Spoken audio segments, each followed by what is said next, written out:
Chichen Itza.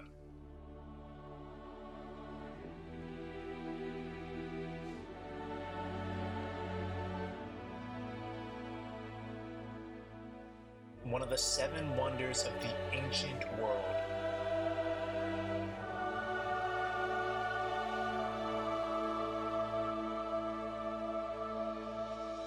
Located about an hour south of Merida, this popular archaeological wonder attracts over 1 million visitors a year.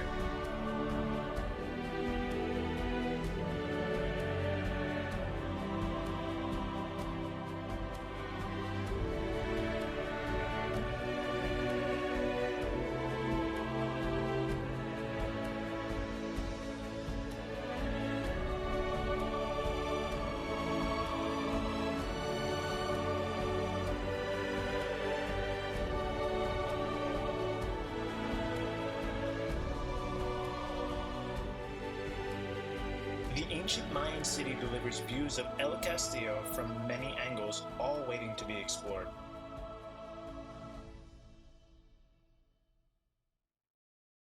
So we're in one of my favorite spots, not only in Mexico, but the world, Chichen Itza, an incredible archaeological site in the middle of the state of Yucatán. It's kind of between Merida and Cancun. So behind me we have El Castillo, which is the main event. And back over this way behind me, we have the ball court, where the Mayans used to play the famous ball game where they'd have to hit the ball with their hips into the hoops. And the winning team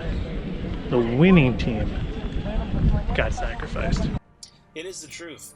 Winning teams were sometimes sacrificed, but not usually. It was the losers who were more often decapitated. The sport was played and spectated as sports are today. Athletes competed to hit the ball through the hoop using only their hips. Talk about difficult. The ball court in Chichen Itza is massive in size, as are many ball courts throughout Mesoamerica. It offers some great views back into El Castillo, but sadly they are often blocked by the hordes of tourists.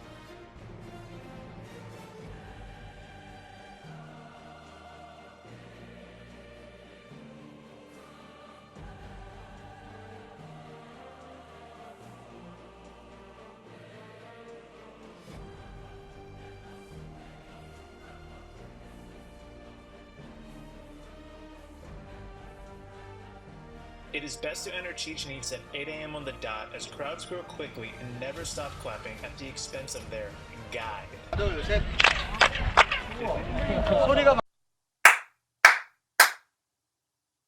Why? Entering early allows you to experience El Castillo and its incredible feats all on your own. 4 sides of 91 stairs to represent the seasons of the year, with a platform on top to make it 365 days in total. Serpents run down the northern side as to allow the sun to hit it exactly on the spring equinox to create a shadowed illusion of a feathered serpent crawling down the pyramid. Talk about engineering genius.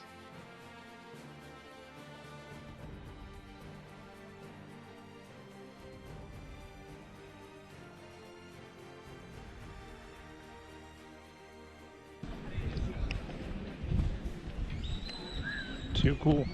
Way too cool.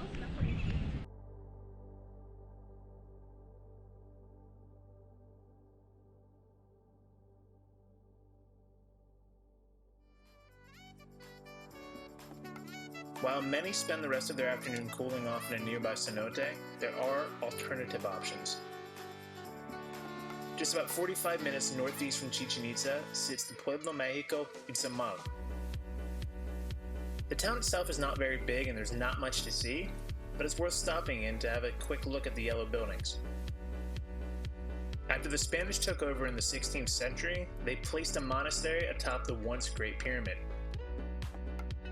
The open monastery sits today as only second in size to that of the Vatican.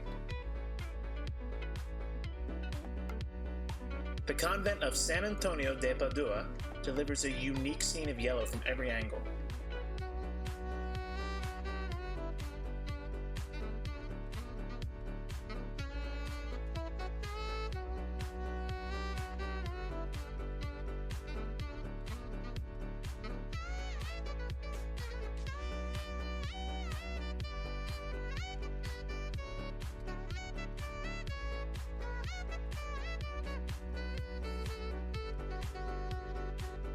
As the open atrium is photo-worthy, the best part of the town lies within its food.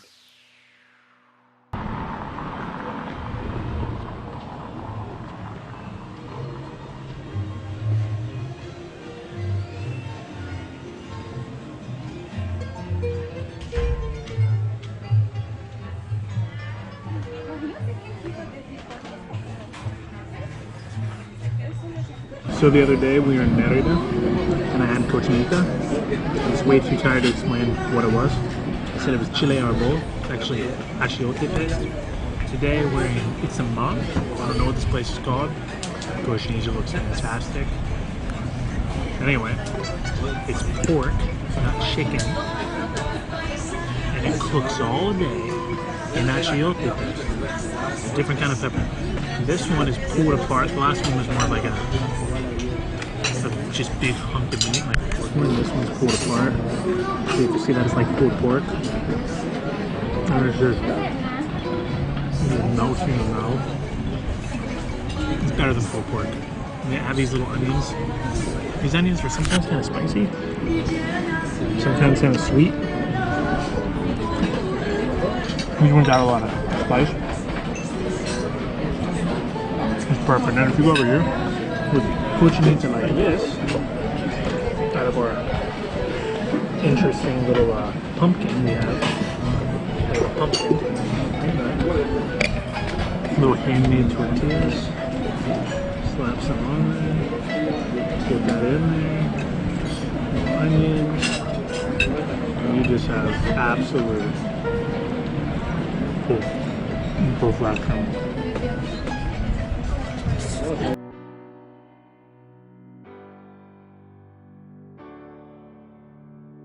There is nothing more authentic in Mexican cuisine than having a little lady sit in the back in a corner, next to a fireplace while making some handmade tortillas. I can promise you these were some of the best tortillas I have ever had.